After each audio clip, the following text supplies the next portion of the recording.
Hello everyone, welcome back to my channel where I help teachers and parents and I make videos about education, character development, and all the things related. If you haven't already subscribed, please click on the notification bell so that you don't miss a video. Today, we're going to be talking about my child does not listen and is out of control.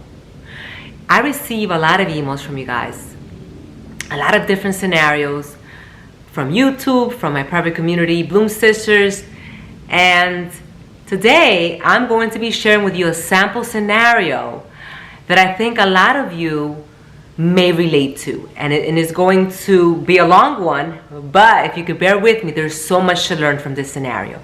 So let me go ahead and read it. JD, I write to you out of desperation and depression. I'm a mom of a 5-year-old who I homeschool. He does not listen to me. When I ask him to do something, he ignores me as if I do not exist. He is also very hyper and will not sit still. Is this common for boys? I'm at a loss.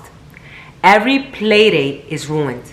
I have no friends that really want to hang around us because of his behavior. He is loud, obnoxious, rough, high energy. I broke down yesterday when I went to the library. Every other child was sitting listening except mine. He was taking the books off the shelf and running around. The librarians had to call his attention many times. Everywhere we go, he stands out. So I just left the library in tears of desperation. The same thing happens in people's houses. He makes a huge mess and destroys things in playdates. I explained to him that his behavior is not acceptable. I read books to him about good behavior. I take him to the library. The only way to keep him still when we're at home is sitting him in front of a screen, unfortunately. It's not something I want to do, but he is watching around 4 to 5 hours a day for my own sanity. If he's not watching the TV, he is out of control, fighting with his little brother, and making a huge disaster in our home. I took him to the pediatrician and they ruled out autism and ADD. I have been applying your advice from Bloom Sisters community on boundaries and have seen some progress, but not enough. I thank you for all you do. Please help. Is this normal? Will he outgrow this behavior? Am I the only one who goes through this? So this is a really long sample email. My heart goes out to anyone who has to deal with a child that has misbehavior. I can only imagine the desperation, the isolation, because you can't go out anywhere with children like this. It just is very uncomfortable, very bad experience. And so just know that you are not alone.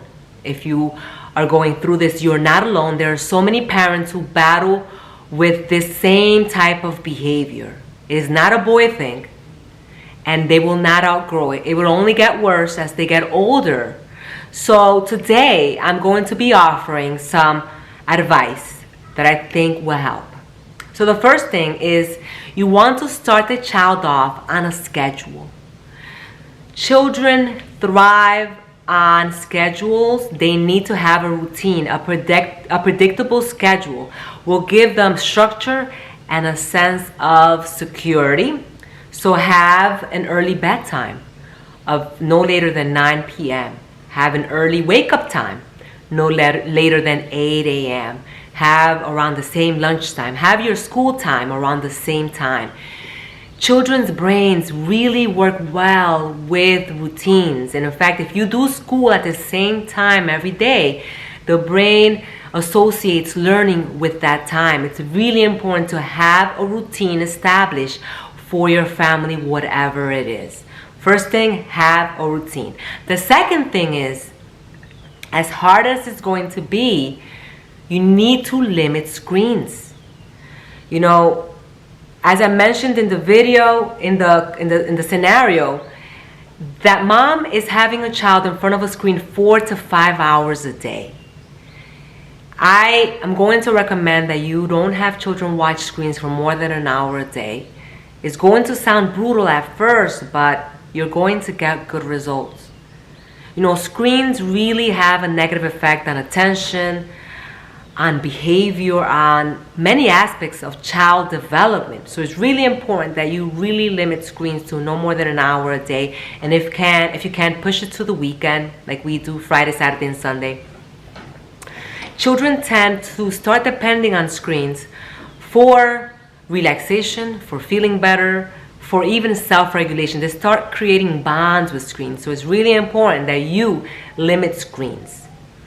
So since the child is not going to be placed in front of a screen anymore, what are you going to do? Well, first off, since the child is getting into a lot of things and making messes around the home, you want to put things in closets out of the child's reach, and the least you leave out to the child's access, the better. And have like a little shelf where you rotate different toys and activities and tools for the child to use throughout the day.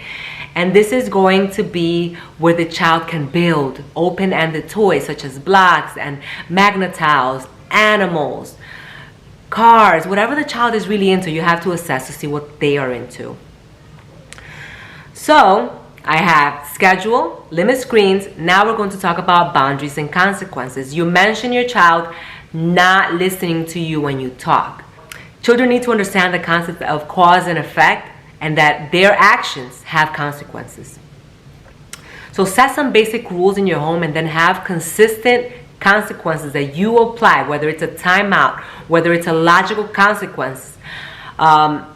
Apply consistent consequences when they break the rules, when they misbehave. It's very important, because when you do this, the child is going to start molding behavior and understanding that their actions have consequences. I explained the 4 main types of consequences that I use here in my home, and I'm going over it in a series in the private community that I have, Bloom Sisters. I'll link it below if you guys want to join us on that series. So let me give you some examples of some logical consequences. If your child is throwing blocks, take the blocks away. If your child is destroying things in a play date, if your child is destroying things at the library, you want to pull them out privately without embarrassing them to the bathroom or maybe to a hallway, and talk to them and tell them, you're not going to pull the books off the shelf. That's not something we do at the library. You're not going to destroy our friends' things. You're not going to do whatever they're doing. If you do, we're going to go home. And if they do it again, go home and send that powerful message, that powerful consequence. You probably won't have to do that more than a few times, because they will understand that you mean what you say and that their actions have a consequence. It's very important that you offer consequence and that you're not just constantly giving warnings and explanations, because children need to understand that when they do things, there's going to be an effect of that. There's going to be a consequence to that. All right? Moving on to the next thing is that I'm going to recommend bonding and connection. And I know it's hard to connect with children that don't behave the way we want them to. I know that it's hard, but these are the children that most need connection and bonding. Set an intentional 30-minute timer every day and just sit on the floor and play with that child. Whether it's you're playing with blocks, with Legos, you're playing catch, maybe you're going for a walk outside. You're doing something that that child enjoys. You're doing something enjoyable with that child particularly.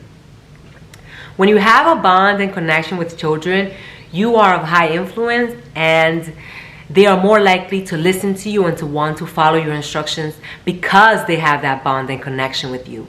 So this is really, really important. And it molds behavior. Bonding and connection really changes children in ways that I truly don't understand why, but it's just an amazing effect that it has on children. And so those are my main suggestions that I have for you. And again, to answer your question at the end, is this something that children outgrow? No, it's not. In fact, children that misbehave continue to misbehave, and these are habits. So in order for the child to change, there needs to be consequence, and there needs to be something different in your way of handling this child, or they're going to continue this way into the teen years, And that's where it's going to get worse. So it's really important that you tackle these things when the child is young. And not to say that it's a lost case in the teen years, but it's just much harder to tackle these type of things in the teen years. So just to recap, okay? The first thing is routine. The second thing I'm going to suggest is to limit screens. The third thing is applying boundaries and consequences. Children should have consequences for their misbehavior. It's not just words or warnings. They need to have consequences every single time that they misbehave, so that they understand that their behavior has a consequence. And the last thing is bonding and connection. And I've made videos about bonding and connection. I'm going to link some below of some activities, some things you can do with your children for bonding and connecting. I hope you have enjoyed this video. If you want to join my private community in Bloom Sisters, where I'm going over the series on consequences and boundaries, and I'm breaking it down for you, I'm going to link that below so you can join us even for a month or two, for however long you want. We are really having fun in this series. If you haven't already subscribed to my YouTube channel, please do, and click on the notification bell so that you don't miss a video. And I'll see you in the next video. Bye-bye.